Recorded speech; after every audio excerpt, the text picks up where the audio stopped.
Hello, welcome back to the studio. I didn't really leave today, so I've been recording several videos.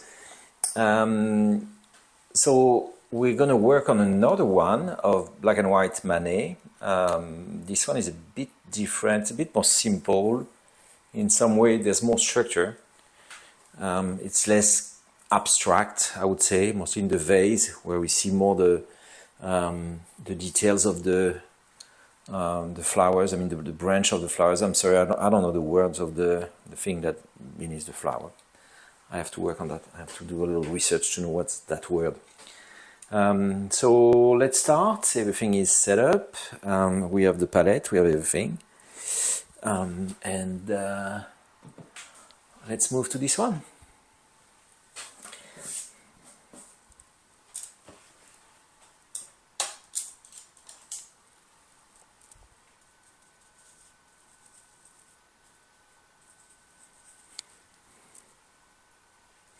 So that gray is about 50%.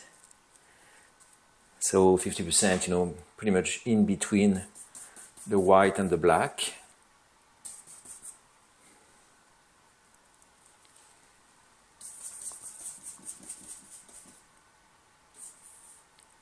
So we have a big triangle with all those little flowers. We have first group of flower here, second one here. We have some here, some here. Then we have the vase, which is about like this. That goes down somewhere here. We go here. We need to make it symmetrical. So we're going to try to make that thing as symmetrical as possible. And then we have some activity here, some leaves and so on. And we have, we can start a little bit now.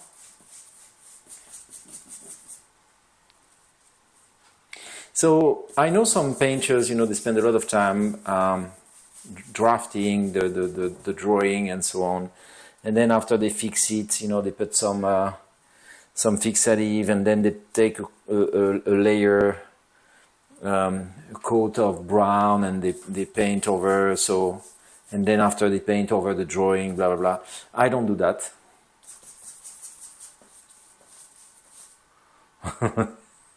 The reason I don't is because for me painting is more about the experience of painting than the result of the painting. I think the result of the painting will come if I also enjoy the process. And I'm worried if I go in something that is so, like a procedure, I might not enjoy it as much. I think one of the reasons I'm capable of going to the studio every day and paint every day, it's also because I really have a good time doing it. Do I want to feel like I'm going to the office and to paint in the studio and I'm going to paint today, like yesterday? No. I want to be alone in my studio because it's where I challenge my world. It's where I'm creating things and playing. And I remember as a child I was playing a lot alone in my room for hours. I was playing with Lego and things like this. And I was a storyteller. I was creating my own world, and I really enjoy that. And I think it's a little bit what I found when I paint. So I need some more liquid. So I'm cleaning the area before putting the liquid just to avoid to have too much of a mess underneath. I have a little trick and I haven't shown you yet, and I might have to do a lot of video about all the setting and so on. So I have this little device here. It's a little cup. It's an antique actually. And it's really heavy. It's made of copper, but you can use anything. You can even use a yogurt cup or something, or glass whatsoever. And I use that and I put it on top of the liquid at night, so the liquid doesn't dry. So I'm trying to use something pretty small, so there's not a lot of air. If you use something big, there's going to be enough air in that thing to make the liquid dry. So basically the great thing is that I can put the liquid on my palette, so you see it, it's here, and leave for the whole day, for the whole night, even for a couple of days, and I come back and the liquid is still pretty fresh. Little trick. Okay. So in the video I've recorded just before, I was talking about something. So first of all, I need to give you a little bit of background on me. When I was a kid, my parents used to have optical stores. My father was an optician. And before going to art school, they wanted me to have a real job, and I don't blame them, because making a living with art is not that simple. And so they sent me in an optical school. So I'm an optician. So there's a couple of things I know about optique, about the human body, about the skull, about the muscles, about all that, that come from that. So if you have a child, or if yourself want to go in an art school, it's great. But you know, there's also things we can learn in other areas, in other schools and so on, that can be really useful actually for art. Like optic has really helped me, because I did a lot of drafting, so basically industrial design. So I know how to draw plans and so on. So it has really helped me. Now, on the other hand, what I learned as well in those schools, we worked on the human skull. So I know all the bones in the human skull. I know all the muscles. And it helps a little bit, like for example, when you want to draw someone who is laughing or something, and you know all the muscles, of course, that can help. After that, I went to an art school in Lyon, in France, and so I graduated as an optician, and then I went to an art school in the town of Lyon, which is a big town in the center of France. And in that school, the interesting thing is that I've been really immersed into the contemporary art world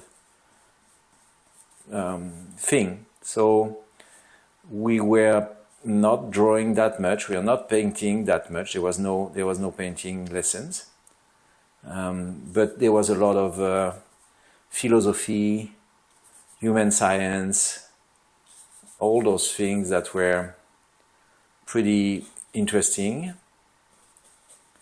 But it was really conceptual. What I mean by that, there was not a lot of, we are not doing a lot of practicing. We had a lot of drawing class with live models, but nothing like painting. And then after that school, I went to what we call the Art Deco, which is the National Superior Art Decorative School in Paris. And that was an interesting trip, because I was looking for a school where I would learn how to paint, like all master kind of stuff. And we had a studio in that school with live models and so on, so really like old school. And there was nothing like this at the time in France. We are pretty much the last one to do it this way. And I had a teacher who was a little bit... who became a friend. A lot of my teachers became friends. That's the great thing when you study art. It's just, there's no hierarchy. It's not about, it's not really about, you respect people not because they are teachers, but also because they're artists, and because, they carry a lot of things that you're looking for as well, in your life. So anyway, I had this teacher, and one day he said to us, okay, for the one who wants to come with me, we're going to go to the Faculty of Medicine of Paris, and we're going to we're going to have a teacher who's going to open a dead body for us. And so I went there and we opened the body. When I say we opened, I mean that it was a dissection.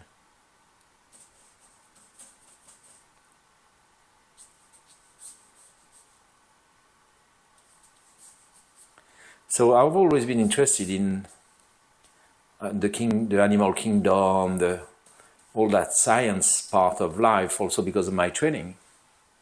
And so what I was saying earlier about visuality is coming from that training as an optician, as an optometrist. And so what I was telling you is that the human are the only species in the world that hunt by reading tracks. No other animal is capable of doing that. We're capable of looking at the ground, seeing the tracks of an animal, a print, a footprint, and just with that we know which animal it is, where it's going, how fresh is the mark, and so on. And so we need how to read signs on the ground. And I do believe it's the reason why humans started doing art in the caves. Because those signs were readable, and it was even before scriptures, even learning the writing, even all that stuff. It was just reading signs.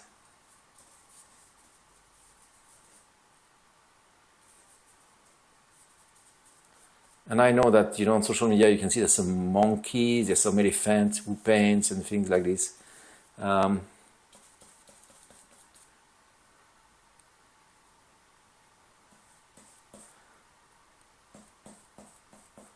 I don't know. I don't know if it's just because they get trained and they kind of doing things because they learned how to do it, or if it's because they really can read images.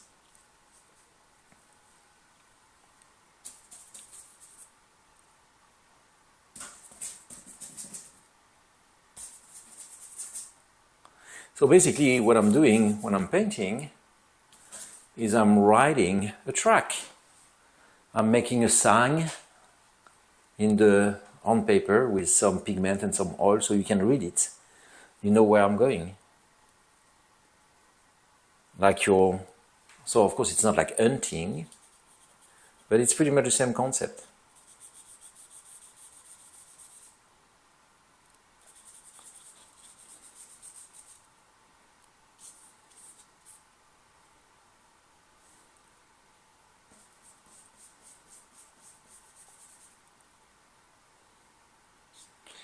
And there's a lot of things that are pretty interesting to think about, like for example, why do we do most of the things we do are vertical in front of us? There's also a reason, and it's about the same reason than the hunting process.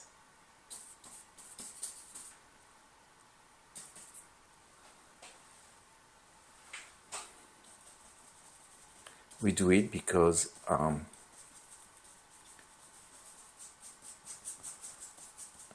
we're fighting gravity. That's why we stand up. Everybody is fighting gravity, even the trees. And it's for the same reason we have two eyes. It's to be able to see the distance.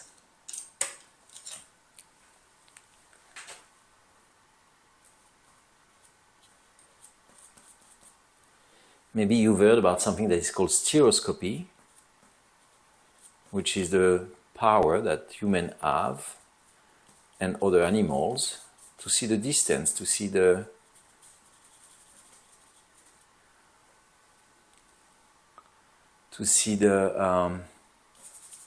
space between us and what we see. And it's why I'm going to tell you something that's pretty, maybe you never really thought about it. I don't know. Maybe you know about it, but I know there's not a lot of people who know about that. All the predators have the eyes in the front, and all the prey have the eyes on the side. Like horses, cows, all the herbivores have eyes on the side because they need to be aware of what's going on. They need to see information, like the lion in the back, like any kind of things like this. And their food is not running away, so they eat and they still have the perception of their surrounding. And they don't need to grab anything because the food is there. For the lions, for the wolf, for human, for all the other species, we need to have stereoscopy. We need to be able to see the relief. We need to be able to see the distance because we need to grab. And it's pretty interesting to think about it. So it's kind of mean that we were predators and not prey. I don't know. I think we omnivores with pretty much anything we can put our hand on. So I'm still mapping, I'm still, playing with the color, the colors, what's darker, lighter, trying to write that down. So for people who follows me as a co-enters, they're gonna see what I mean and understand the space I'm presenting.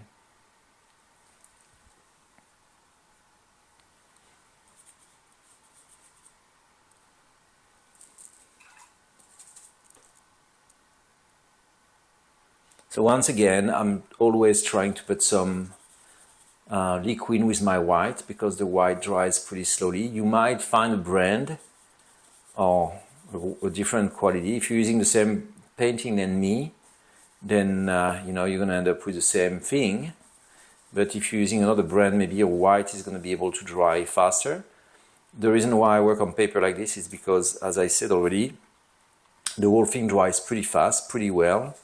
Like I leave the paper in the studio open. What I mean by open is that I leave them laying down on the floor, and when I come back the next day, they're pretty dry. So I love that because it's nice to have something that dries a bit fast. I mean, I remember when I was a young painter, one of the things that I didn't like about oil painting is that it was taking forever to dry. But I didn't understand the point of that. Is that, it allows you to work for an open time that is longer than with water-based product.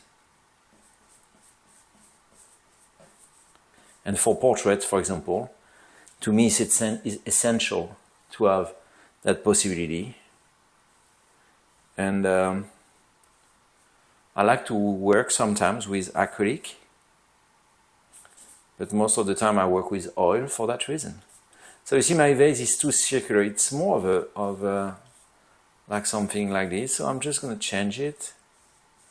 I already told you the great thing about the way we work is that we can change things all the time. Everything is movable. Nothing is written in marble. So if you see something that you misplaced, just paint over it and just move it. You see, I'm reshaping that up.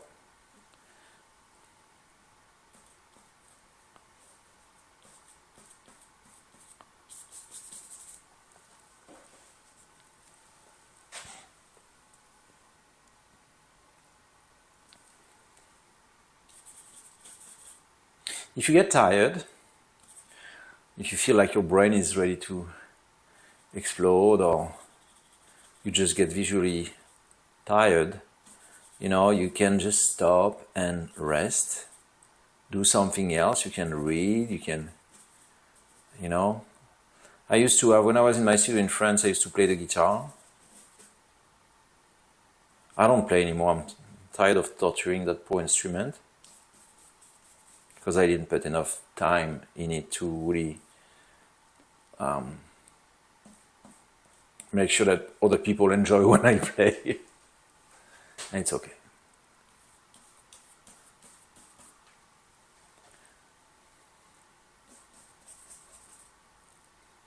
Trying to see the difference between, you know, what's clear, what's darker, what's in front, what's in the back. If you see some elements like this, for example, you can just write them down. Sometimes, you know, you don't need to think about what you're painting, just paint what you're seeing.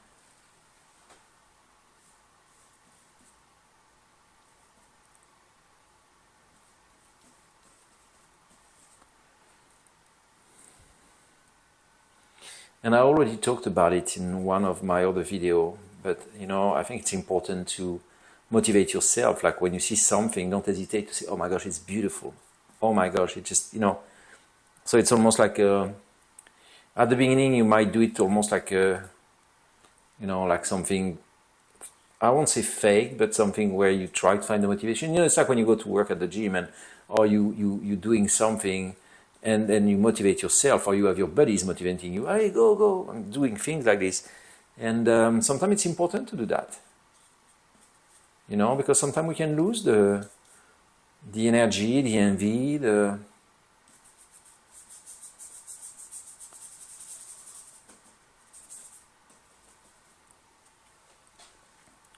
and you want to keep that alive, you know, because that's one of the reasons why you're going to have fun doing this kind of thing, is because it's enjoyable.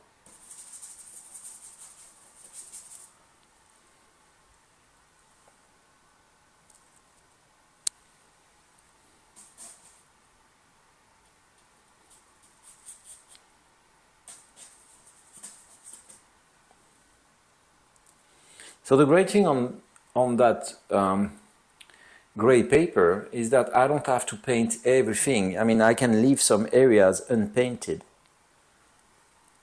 If the color of the paper match the color I'm looking for, I might not even see it.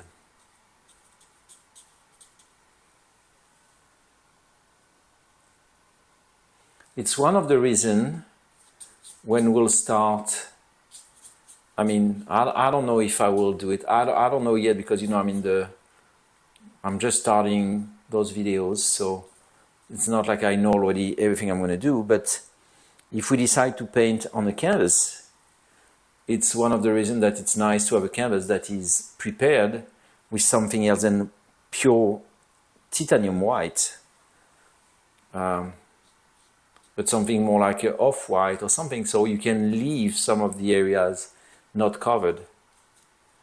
You know, the thing is, most of those companies who sell canvases, they use the white they're using to cover the canvas is a really basic white. It's not a nice white. Like, for example, if you have the chance to go to a beautiful high-end art store, and you can ask them if they have all prepared canvases with a saber, you know, old style.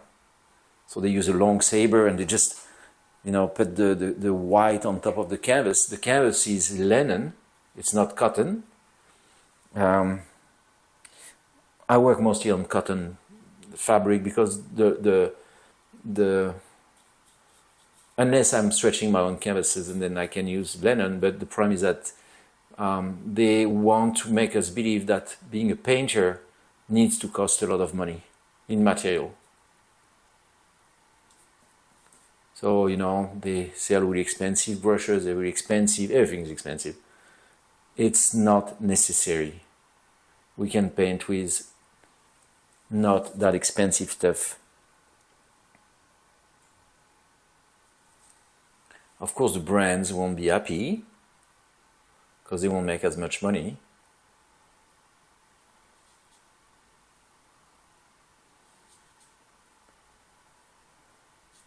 So what I do sometimes, I go to my favorite hardware store, and I just buy the really, you know, like sometimes people, they pre-mix painting. They say to the guy, oh, I want that color or whatever. And the guy prepared the painting, and then the person changes their mind and never come pick up the color. So there's a lot of leftover in those stores of bucket of painting, of can of painting that are not even half the price, that are just cheap, so you can use them. If they're acrylic with primer and so on, you can use them to prime your canvases. You're going to save a lot of money, because the gallon can be around $9 instead of 25 or 30. Okay, I'm talking, but in the meantime, I've been working and I'm almost done.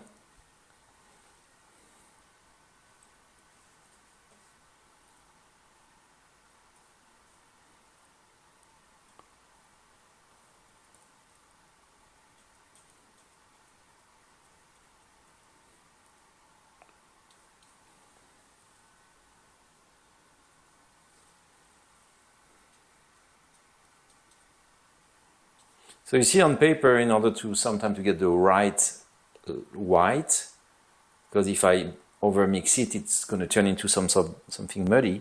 I just have to put a thick layer of white. So I'm just taking it like this, and I'm not putting liquid in this one, so it's going to take more time to dry. But because it's paper, it's going to be okay. If it was on canvas, I would not do that. I would put liquid. But on paper, the paper is so absorbent that it's going to suck the oil out of the white, and it should be fine.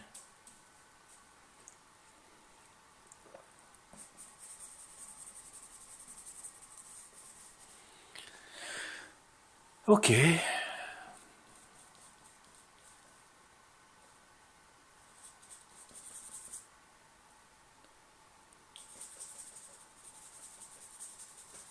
So you see, this gray is not the same than this one, which is not the same than this one, not the same than any of them. So you also have to modulate your gray to match what you have. Like for example here, I know I have those little things that I want, and they're a bit lighter. You can tell they're a bit lighter. So I'm just going to make that gray around here a bit darker, just to make them stand out. And I will blend that gray into the background. Like for example, this one is a bit darker as well, because it used the same thing, the same idea of of making the contrast a bit stronger to make sure that we have and then you blend.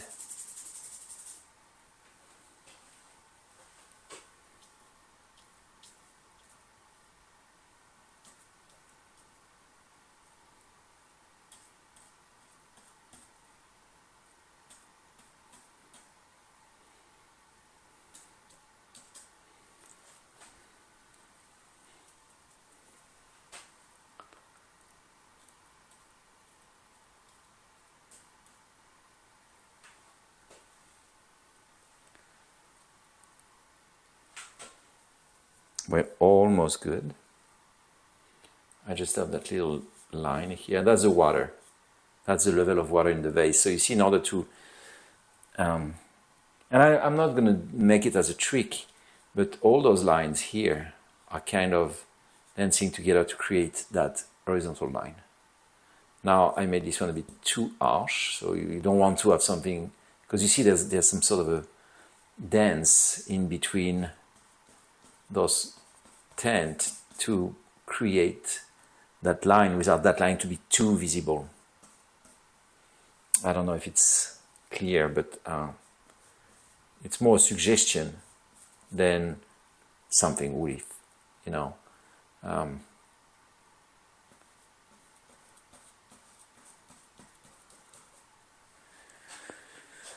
Okay. I have a little bit of something here, like this, like it's almost like you can feel the leaf.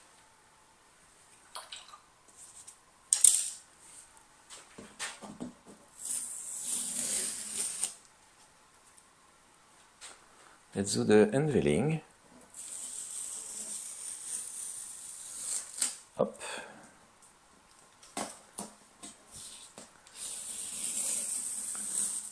Up.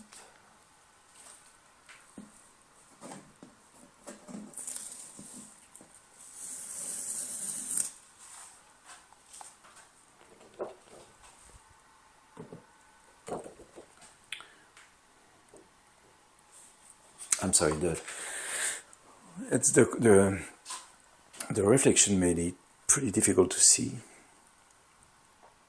Up.